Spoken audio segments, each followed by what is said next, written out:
Main 2024 का examination दे रहे हो तो एनटीए अभी ट्रेंड चेंजेस कर सकता है, तो ध्यान से सुनिएगा जिन बच्चों को एग्जाम 29, 30, 31 1 फरवरी को। साथ ही में इस चैनल को सब्सक्राइब करके बेल नोटिफिकेशन दबा लेना, क्योंकि आपके जेईई मेन से तो एनआईटी, ट्रिपल आईटी, जीएफटीआई मिलता है। उसके अलावा बहुत सारी स्टेट काउंसलिंग भी जहां अच्छे कॉलेज मिलते हैं। एडवांस से आपका उस मिलता है आईआईटी हो गया, उसके अलावा आईसर, आईएसटी, आरजीआईपीटी, आईएससी बैंगलोर हो गया, आरजीआईपीटी आपका जेईई मेन से मिलता है। इसके अलावा बहुत सारे कॉलेजेस है जो कि आपकी रैंक आएगी, उस पर जो बेस्ट डिजर्विंग कॉलेज होगा भी आपका अप्रैल का अटेम्प्ट है, हर चीज आपको इस चैनल पे मिल रही है। तो आपका चैनल पूरा हेल्प करेगा काउंसलिंग तक, तो चैनल को जरूर सब्सक्राइब करिए, इसमें आपका ही फायदा होने वाला है। अब डिस्कस करने वाला हूं जो आपका ट्रेंड चेंजेस है। फर्स्ट ऑफ ऑल, अगर आपका एग्जाम उन दिनों में है जो मैंने अभी आपको बताया, तो आप एक काम कीजिएगा, फिजिक्स के क्लास 11th और 12th के इस टाइम अगर आपने अच्छे से फॉर्मूला रिवाइज नहीं किए, जो अपनी कॉपी में लिखा हुआ है उनको रिवाइज करके जरूर जाइए। आपके 15 सवाल तो आराम से बन जाएंगे एंड इसमें आपकी फिजिक्स में एक अच्छी परसेंटाइल आ जाएगी। अगर आप ये गलती कर रहे हैं तो आपका उतना अच्छा परसेंटाइल नहीं आएगा जो आपका 2023 का पैटर्न आ रहा था। सवाल वैसे ही आ रहे हैं क्लास 11 12th में। अगर आप ढंग से अभी तक फिजिक्स के फॉर्मूला रिवाइज नहीं किए, उसका कंसेप्ट रिवाइज नहीं किए, तो उसे एक बार जो चैप्टर बच गया उसे रिवीजन करके जाइएगा। उससे आपका बहुत फायदा होने लगा। आपका करंट इलेक्ट्रिसिटी हो गया,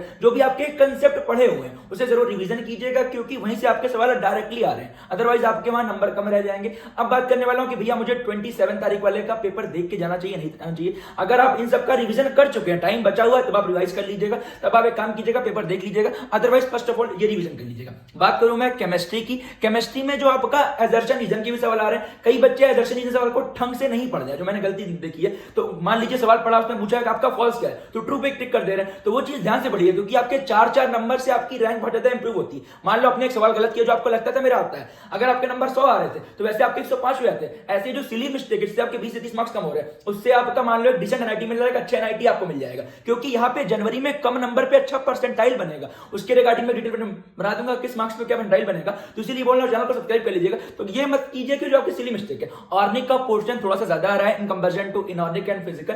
कहने का मतलब फिजिकल जो आपकी है वो आपका जो आपका सिंगल करेक्ट वाला ऑप्शन है, वहां तो आपका एमसीक्यू वाले में थोड़ा फिजिकल कम दिख रहा है। जो आपका इंटीजर टाइप सवाल है वहां पे आपका फिजिकल दिख रहा है। जो आपका बॉन्ड ऑर्डर का सवाल हो गया, लाइक इनऑर्गेनिक में केमिकल बॉन्डिंग, कोऑर्डिनेशन, कंपाउंड, इन दो चैप्टर को खास रिवाइज करके जाइएगा। यहां से सवाल देखने को आपको अगले चैप्टर में जरूर मिलेगा। लाइक आपका बॉन्ड ऑर्डर हो गया, हाइब्रिडाइजेशन हो गया, क्या होता है, जो आपके इंपॉर्टेंट कंसेप्ट है उसे रिवाइज करके जरूर जाएगा। फिर अगर टाइम मिल रहा है तो आप पेपर जरूर देख लीजिएगा। अगर आपको टाइम मिला, अगर आपने रिवाइज अभी तक नहीं किया क्लास 11th एंड 12th में, तो जरूर रिवाइज कर लीजिएगा, क्योंकि केमिस्ट्री आपका 45 मिनट में आराम से हो जाएगी। एंड फिर से बोल रहा हूं, सिली मिस्टेक मत कीजिएगा। पूछा गया आपका डायमैग्नेटिक, तो पैरामैग्नेटिक मत कीजिएगा। जो नॉट वाली चीजें वो ध्यान से पढ़िएगा, क्योंकि बच्चे जल्दबाजी में वो गलतियां करते हैं, बाहर आके बोलते हैं कि भैया मैंने सवाल को उल्टा पढ़ लिया था। तो वो चीज वहां गलती मत कीजिएगा, इससे आपके 10 से 20 मार्क्स तो जरूर इंप्रूव करेंगे। मैथमेटिक्स की बात करें तो सवाल आपके देखने में लग रहे हैं टफ है, बट वो सवाल लेंथी की वजह से आपको टफ लग रहे हैं। बट अगर आप ढंग से कर रहे हैं, अगर आप बात करें मैट्रिक्स हो गया, डिटरमिनेंट हो गया, इसके अलावा आपका प्रोबेबिलिटी हो गया जहां सवाल आ रहा है, सीक्वेंस सीरीज हो गया, बाइनोमियल थ्योरम हो गया, जिससे आपके सवाल डायरेक्टली आ रहे हैं। प्लस आपका कैलकुलस वाला पार्ट टफ आ रहा है, लेंथी आ रहा है।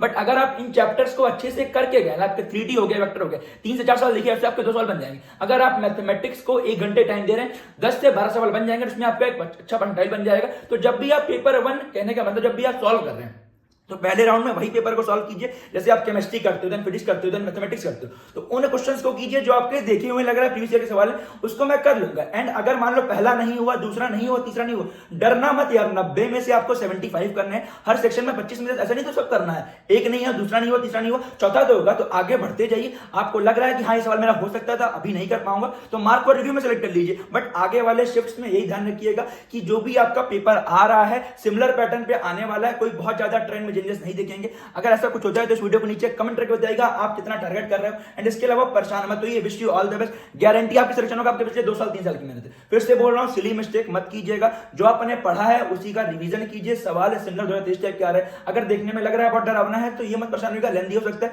बट बहुत मैथ में बहुत टफ सवाल नहीं आ रहे। Wish you all the best, परेशान मत होइए, गारंटी आपका सिलेक्शन होगा। मिलता हूं आपसे।